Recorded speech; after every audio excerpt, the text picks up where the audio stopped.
If you're a barber or a barbershop owner and you need help growing your business and you are looking for a mentor or a coach or just somebody to show you the way, then this video is for you. My name's Alex. I've owned a barbershop since 2015. We've done millions and millions of dollars in sales, but I don't think I would have made it this far if I would have done it on my own. In fact, I'm 99% sure that I would not have made it this far. It wasn't until I was 5 years into my business and just like on the brink of bankruptcy that I decided to get help. But there's a lot of noise out there now. There's a lot of people out there that are unqualified to be teaching you guys about how to grow your business. So with this video, what I want to do is just kind of give you 5 questions to ask yourself and some other things that you may find helpful so that you guys can know whether you are getting a good mentor for yourself to help grow yourself, to grow your business, to your barbershop, or if you're just a barber working for somebody else, you might want to have a mentor as well. So I think these questions will apply to everybody. There's just 5 of them. And we're going to just start going through it because I think that this is actually the stuff that went through my head when I was looking for a coach, when I was looking for a mentor. So I just finally took the time to write it down because these are the questions that I had. And I think that there's a lot of people out there that probably should not be talking about how to make more money as a barber or how to make more money as a barbershop owner. I've been in business since 2015. I didn't even start talking about how to run a barbershop till after we had made over $5 million. So that's just my resume. And you can see anything that I've done on Google. It's all public knowledge. We've run multiple awards at my barbershop. Everything that I can say has been backed up by facts and data. But there's a lot of people out there that can't really say that. There's a lot of barbers and barbershop owners out there that are selling coaching and courses, and they are trying to claim that they can help you fill your books or you grow your shop or keep your chair full, and they can't even do it for their own business. My hope with this video is that you guys can get some questions as a way to kind of fact check or to see if you guys can know that you're dealing with a real deal when you're going to hire a mentor or a coach. So let's start with the first one, which is if you're looking to hire a mentor or a coach, I think one of the most important things you have to ask yourself is, do they have an unbiased opinion? It's a pretty simple question, right? But you might be surprised because, for example, I go to my team for things, right? Like sometimes you can hire your mentors, but their opinion is going to be a little bit biased, right? Because they work for you. So that's going to skew maybe some of the advice that they give you because people generally have a hard time separating and giving you true feedback that might hurt them financially or otherwise, right? So if you're going to hire a coach, you want to make sure that this person is going to be absolutely unaffected by the outcome, whether you decide to take their advice or not. In fact, I think those are the best coaches because the cool thing because I've experienced it on my end, being a coach, for example, if I'm coaching my barbers, it directly affects me whether they listen to me or not. Where if I'm coaching another barbershop owner or another barber, it doesn't affect me at all whether they decide to take my advice or not. I'd rather them did because I usually try to give people advice that's going to help them grow their business because I want people to say, yeah, I worked with Alex. He helped me grow my shop to over $1 million in revenue plus, and then I get referrals from that, right? Whether you take my advice or not has absolutely no effect on how I live my life. All right, I'm going to go on living my life. You're going to go on living your life. So I have a completely unbiased opinion. So when you're looking for a coach or a mentor, that's one thing that you want to look for. Do they have an unbiased opinion? The next question that you want to ask yourself is, have they done what you want to do? This sounds more obvious than you might think, but there are people out there that are selling courses and coaching on how to grow a barbershop and have never owned a barbershop. There are people out there that are selling you courses and ebooks on how to fill your schedule, and they can't even keep their schedule full. So this is actually one of the first things that I do when I see an ad from another barber that's selling some course or some consulting. Is the first thing I do is I go to their bio, I go to the booking link, and if I can book an appointment today, you've instantly lost credibility with me. Because how can you say you're going to help me fill my schedule when you can't even fill yours? So you're looking to hire a coach or a mentor. Second thing on this list that you need to ask yourself is, have they done what you want to do? If you're trying to go from one location to two, then you shouldn't take advice from people who've never owned a barbershop. Now, I will say, though, one thing is that there's one caveat to all of these things that I'm going to say, which is that I do think that you can learn from anybody. Somebody does not necessarily have to be a barbershop owner, a barber, to give you good advice. But the way I look at it is you have to weigh things differently. So somebody who's done what you want to do and got there the way you want to get there, which is the next thing that we're going to talk about later on, somebody who gives me advice that's been where I want to go and got there the way I want to do it is going to have way more credibility in my mind than somebody who's never done it. I will take advice from anybody, but I'm going to put a lot more weight on the advice coming from people who've actually done what I am trying to do.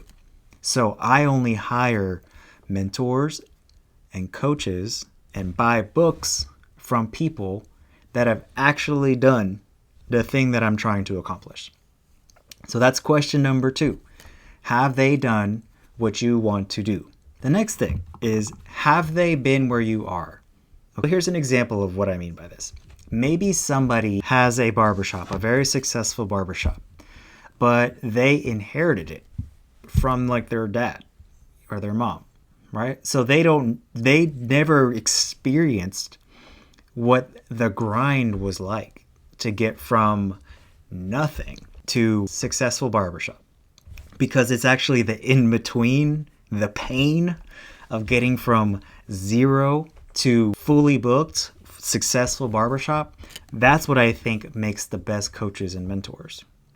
Not the people that inherited a shop. It's the people that they have what you want, but also they were exactly where you used to be. Those are what make the best mentors. They know how to get to from where you are right now, that the problems and the challenges that you're struggling with right now, they've been there and they figured it out and they're not there anymore. Those are good coaches. So question number 3, you need to ask yourself, if you're looking to hire a coach or mentor or buy a course, have they been where you are right now? Question number 4. This is kind of a weird one, but just hear me out here. Did they get there the way you want to get there? Because some people have really successful barbershops, or on the surface what appear to be really successful barbershops, or they're very successful barbers. They're cutting hair all day, every day. They're making great money. But you might not want to get there the way they got there. For example, when I opened my shop, I was working 7 days a week, every single day, open to close. No days off, no breaks, no holidays, nothing. And when I tell people that, they're like, I could never do that. I'm like, then don't do it. But you can't expect to have the kind of growth that we did in the beginning without doing what I did to get here. And so a different example might be, maybe there's some barbershops out there that are super successful and they're making great money, but they're running their shop illegally. They're misclassifying their barbers, or they're just doing some shady shit to try to avoid taxes. They only take cash, that type of thing. So when you're trying to choose a mentor, ask yourself, did they get there the way you want to get there? Here's another example. Maybe there's a barbershop owner that you want to get coaching or advice from, right? And then the more you talk to this person, the more you realize like they're still stuck behind the chair cutting hair all day, right? So the way that they design their business, that would tell me that it's dependent on them cutting hair. Otherwise, it doesn't work without them. That doesn't necessarily reflect the goal that I have, which is to build a barbershop where I don't have to cut hair. But if you want to grow a barbershop that means that you can still cut hair, then you should probably take advice from a person like that. I don't. I want to take advice from people that own a barbershop that don't cut hair, because I want to design a system that's so good and so profitable that I don't have to cut hair and the business still runs fine. So did they get there the way you want to get there? If you don't want to do the same things that got the successful barbers that you see on Instagram and YouTube to where they are, then don't be jealous, because chances are they probably did 10 times or 100 times the amount of work that you're willing to do. The answer to almost every question that you have about how to be more successful almost always involves doing more work. The people that are beating you, they're probably not smarter than you. They're probably just working harder than you. And the cool thing is, if you're building a business, you don't always have to just try to outwork the problem. Like that's what I did in the beginning. I'll just work more days, right? Like I said, I work 7 days a week. But when you're building something, sometimes later on, you can take your foot off the gas. Or you can do the same amount of work, but you just get more out of it. It's probably a better way to think about it. Now I work 15 hours a week in the shop, and my shop does over 7 figures a year. I would have never been able to do that in the beginning though. So we had to get to this point. When you're thinking about hiring a coach or a mentor, did they get there the way you want to get there? Ask yourself that. The next thing, the last question, how far ahead of you are they? Because this is a super important point, right? Because the way I think about this is, if I were to get on the phone or hop on a Zoom call with the CEO of Great Clips or Sport Clips or Hair Cuttery, I'm sure I could learn a lot from that person, right? They have thousands of locations. I could probably get a lot of value from them. But they are so far ahead. Like we have 2 locations. They're so far ahead of me that their day-to-day life looks absolutely nothing like what I'm dealing with right now. They are so far past the little day-to-day challenges that we have that some of the advice that they have isn't even going to be relevant. Maybe not for decades, right? Or however long it takes us to get there. So when you're trying to choose a mentor, try to choose somebody who's a little bit closer to where you're at. You want to get somebody, I think, that's just a little bit further ahead, right? Like you as a barber or a barbershop owner, you don't want to try to hire a coach that is like so far ahead of you that none of the advice is going to be relevant, because it's not going to be useful for you, right? You want to hire somebody that's maybe like 1 or 2 steps ahead of you, max, because otherwise you're not going to get any value from that person. You'll learn some stuff, probably, but you got to think about it in terms of resources. Like that person has so much more resources than you, like the CEO of Sport Clips has so many more resources than I do, that the advice that they give me, I might not be even able to execute on, because I don't have a marketing department. I don't have an HR, right?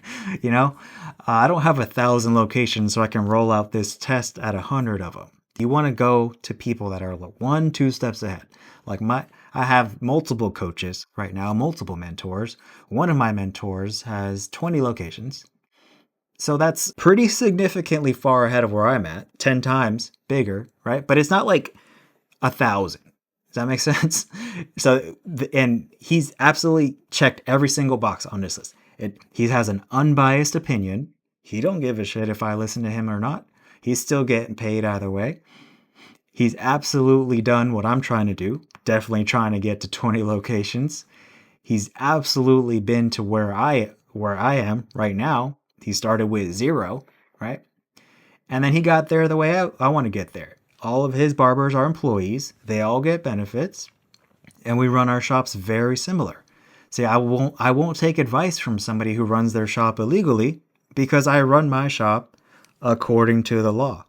All of our barbers are W-2 employees, so I only take advice from people that operate their shops the same way. Nothing wrong with having contractors, but it's just when you try to treat them like employees but pay them like contractors, that's when you're kind of crossing the line. So those are the 5 questions, and I want to give you guys a few more tips. So I have to say this because some of you guys are going to go hire a mentor or buy a course or buy a book or whatever, right? And then you're going to say it didn't work. Well, let me tell you this. You have to do the work, right? Every single time I hire a coach or a mentor, it always comes with a tremendous amount of work, right? It's like starting a new grade in school. It's like there's going to be homework. And if you don't do the work, you're not going to get the results. Because advice is one thing, but a lot of people, I think, don't put enough weight on the execution of the advice. Like, you probably already know what you should be doing. You just probably need somebody to hold you accountable to actually do it. Eventually, that's what most coaching relationships turn into, because you probably learn all the things you need to know in the very beginning, and the rest is just like, hey, why haven't you done that yet? No matter who you hire, no matter what course you buy, clients aren't just going to magically appear in your chair. You got to do the work. This is my opinion, because I've spent tens and tens of thousands, maybe hundreds of thousands of dollars on coaching, education, courses, books, etc. And the way I think about it is, if I even learned one thing, just one, that saved me time, then it was worth it. It doesn't matter what the price was, right? Because I've definitely bought some courses that were just like 99% of it was a waste of time. But there was like one thing that was a huge unlock for the business. So you have to think about it like this. Like, this is where you are. This is where you want to be. There's a bridge that connects these 2 places. The bridge is made of bricks. Each brick is a new skill that you have to learn to get to the other side. So you bought a course, and all of a sudden, you're not a millionaire. Guess what? That's pretty common. You just learned maybe one skill from that course that got you a little bit closer. That bridge is a little bit more complete, but it's not done yet. You need more skills now. There's not a single coach, mentor, book, course out there that I'm aware of that's going to teach you absolutely everything you need to know to be successful as a barber or a barbershop owner, which is why it's okay to have more than one coach. It's okay to have more than one mentor. It's okay to buy more than one course. Just like you guys have more than one tool in your station, it takes more than one skill to become a successful barber or successful barbershop owner. So the way I think about it is, if I got one new tool, if I got one new skill, if I learned one thing that was an unlock for me that helped me to grow my business, it was worth it. Whatever the price was, it was worth it. Some courses and mentors are more useful than others. You got more out of it.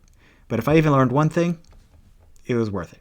And that brings me to my next point, which is sometimes you need different mentors for different skills, especially as you get more advanced in business, right?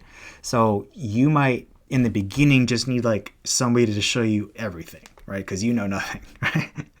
That's how it is when you first start a shop. Like, I knew nothing, right? So any advice was good advice, right? Because I didn't know anything. As you get more advanced, though, you start to realize, like, okay, I kind of got the basics down. I got the general knowledge now, but I really need more help with marketing, right?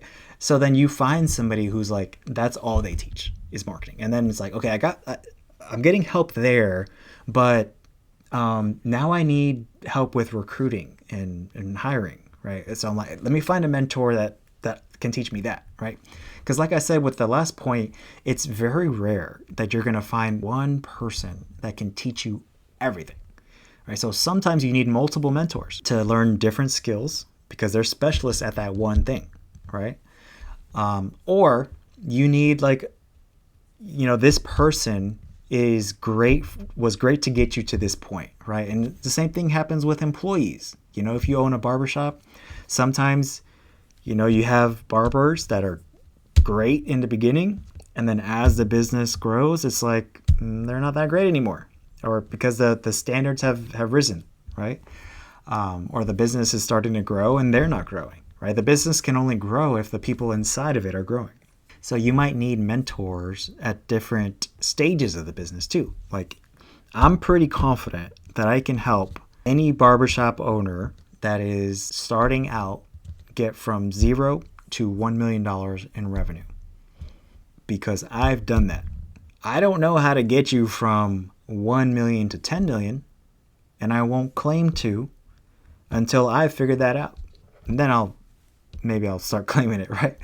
But I'm not going to claim that I know how to get you to $10 million in revenue, because I haven't done that yet. But there's some people out there that are claiming that. But you're not going to hear that from me.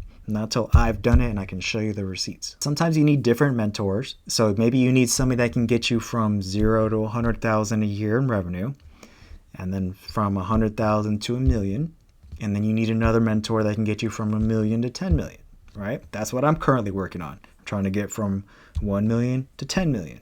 And once I get to 10 million, I'm going to need a new mentor, the one that's gone from 10 million to 50. So sometimes you need different mentors, different coaches for different stages of your career. It's just like in school, right? There's grades. So in the barbershop, in the barber industry, there's grades to this, right? It's not like an official system like the United States has, right? But that's how it actually works. And that's how a lot of business owners actually break it up. It's like, if you're under $1 million, you're a really small business, and chances are most people are going to think that you're still figuring it out if you're under $1 million in revenue, because most businesses never make it to over $1 million in revenue per year. But eventually you graduate, right? And now it's like time to move on, time to find a new mentor, because that person was really good to get you to this point. And now it's like, okay, now I need new skills, because the things that get you from 0 to $1 million are not the things that are going to get you from 1 million to 10. Probably not. You need to learn new skills. One kind of sign that I look for that it might be time for a new mentor, besides the financial metrics, when the coaching calls are starting to turn into like therapy sessions, that's a sign that you guys have gotten through all the tactical stuff, and now it's just like you're just paying this person to just bounce ideas off of them. And that's when it might be time to like start looking for a new mentor. When the calls get less productive because you've gone through all the tactics, you're executing on everything, and now it's just like therapy, basically, right? Which I get it. Some of you guys need therapy. It's like it's hard being a business owner. There's not a lot of us, right? So there's not not a lot of people we can talk to that'll actually get it. But you don't need to pay a coach for therapy. Like, pay a therapist for therapy if you need therapy, right? When it gets to that point, it might be time for a new mentor, right? When it gets to the point where these coaching calls are like therapy sessions, all right, like you've graduated, right? Time to move on, time to find a new mentor that can take you to the next level. Right? So that's kind of how I think about this. When you're looking for a coach or a mentor, just ask yourself these 5 questions. Do they have an unbiased opinion? Have they done what you're trying to do? Have they been where you are? Did they get there the way you want to get there? And how far ahead of you are they? Even if all the answers to those questions are good, then keep in mind you still have to do the work. Even if you learned one thing, it was worth the price. And sometimes you need different mentors for different skills. And eventually, it's going to be time to move on, right? Because if you did the work and you got the results and you grew your business, you might need a new mentor, which is a good thing. That means you graduated. Congratulations. Now it's time to find a new mentor, because there's always another level to this game. So let me put myself to the test here, right? In the sense that, like, if you're somebody who owns a booth rent shop, I have not been where you are, right? My shop is not booth rent. So I would not be a good coach for you. My shop, my barbers are employees. They get a W-2 at the end of the year. They get paid either hourly or commission. They get benefits. So if you don't want to build your shop the way I built mine, then I'm not a good coach for you. You need to go, if you want to run a booth rent shop, go find a barbershop owner who has a booth rent shop and go pay for his course. Go get his coaching from him, right? But if you don't want to have a barbershop where you have employees and you just want to have contractors, go find a barbershop owner that does that. I don't do that, right? Now, I do think, like I said earlier, like some of what I talk about in my community and the courses that I have can absolutely help grow your barbershop. But I don't pass the test. If you're a barbershop owner who runs a booth rent shop, then I would not pass the test here, right? Which means you should not hire me to be a coach. Like, my advice is not, it might be valuable, but it's not going to be as valuable as somebody who's done that, right? But if you want to grow a shop the way I did it, with employees, and to where you don't have to cut hair and it can still be profitable, then maybe consider it. So hopefully that was helpful for you guys. That's the video I had for you guys this week. So thank you for bearing with me for that.